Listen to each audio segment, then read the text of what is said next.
Halo semua, balik lagi nih channel Ulas Manga. Pada video kali ini, kita akan membahas episode Kaiju chapter nomor 12.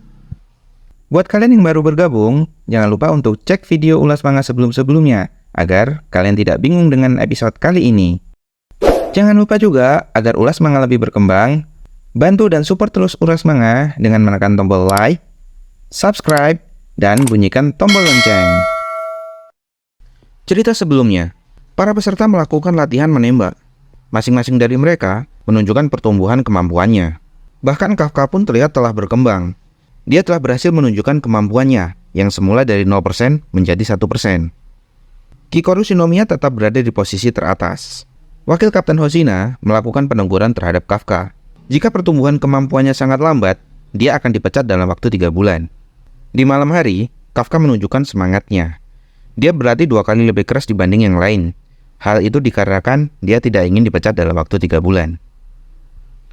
Wakil Kapten Hoshina melihat semangat Kafka. Dia pun berkata bahwa tidur juga adalah bagian dari pekerjaan. Chapter 11 diakhiri dengan kemunculan Kaiju secara tiba-tiba. Kafka mendapat tantangan dari Wakil Kapten Hoshina. Ayo Kafka, ini adalah misi pertamamu. Eits, sebelum lanjut, buat kalian yang belum prepare, bisa siapkan dahulu segelas kopi atau teh panas. Jangan lupa cemilan, lalu ambil posisi yang nyaman. Selamat nonton, readers!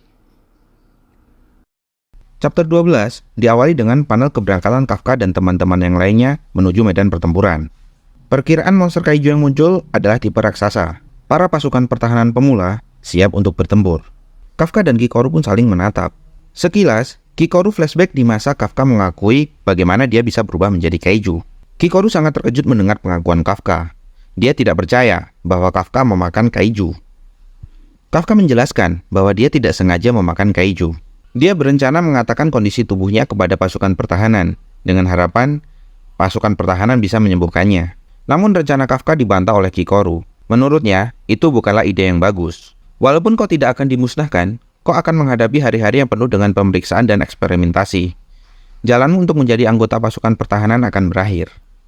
Ditambah lagi, monster kuat yang menerima nama kode harusnya dipakai sebagai bagian dari senjata khusus.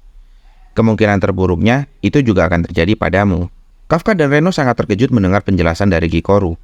Kembali, Kafka merengek kepada Kikoru agar dia tidak menceritakan kondisi tubuhnya yang abnormal kepada pasukan pertahanan. Kikoru menyetujui permintaan dari Kafka. Namun jika aku menemukan kalau kau adalah kaiju yang membahayakan umat manusia, aku sendirilah yang akan membunuhmu. Reno hanya bisa terkejut mendengar pernyataan dari Kikoru, sedangkan Kafka menyetujui pernyataan Kikoru. Kembali pada masa kini, Kikoru berharap banyak terhadap Kafka. Semoga Kafka tidak mengecewakannya. Kafka memberikan tatapan percaya diri kepada Kikoru. Namun tak lama selang itu, pasukan pertahanan pemula pun tiba di lokasi. Saat ini, mereka berada di markas sementara pasukan pertahanan 304. Monster kaiju utama pun telah terlihat. Bentuknya menyerupai jamur dan sangat besar. Sebelum mulai melakukan penyerangan, Wakil Kapten Hoshina memberikan arahan dan penjelasan. Penyerangan kaiju raksasa dipimpin oleh Kapten Ashiro. Namun masalah lain muncul. Dikhawatirkan ada berbagai kaiju susulan yang diciptakan oleh target utama. Dan tugas dari para pemula adalah membereskan kaiju susulan tersebut tanpa membiarkan mereka keluar dari zona pemusnahan. Wakil Kapten Hoshina menyampaikan kembali bahwa ini adalah tugas yang penting. Setiap divisi memiliki peran yang sangat penting, termasuk juga para peleton dengan anggota baru yang ditempatkan di belakang. Dengan kata lain, mereka adalah garis pertahanan terakhir. Mau seberapa baik pun kalian saat di latihan, itu tidak akan bisa menyelamatkan satu nyawa pun. Tunjukkanlah hasil latihan kalian di medan tempur, ucap Wakil Kapten Hoshina kepada para pemula. Seluruh peserta pemula sangat bersemangat mendengar ucapan dari Wakil Kapten Hoshina. Terlihat Kafka sedikit murung. Dia merasa gugup, gelisah, dan berbagai tekanan berada dalam pikirannya. Namun di balik itu, semangatnya sangat membara. Reno yang melihat ekspresi Kafka segera memberikan semangat. Ini adalah pekerjaan yang sudah sangat lama kamu inginkan.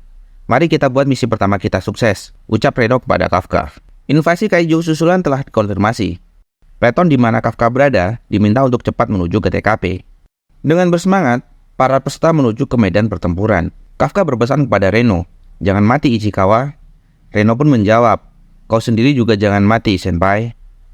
Chapter 12 diakhiri dengan para pemula melawan invasi kaiju susulan.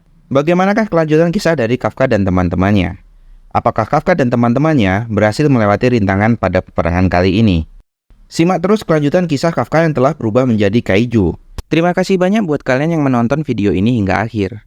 Mohon maaf jika ada kesalahan narasi, transkrip, ataupun dialog yang kurang maksimal.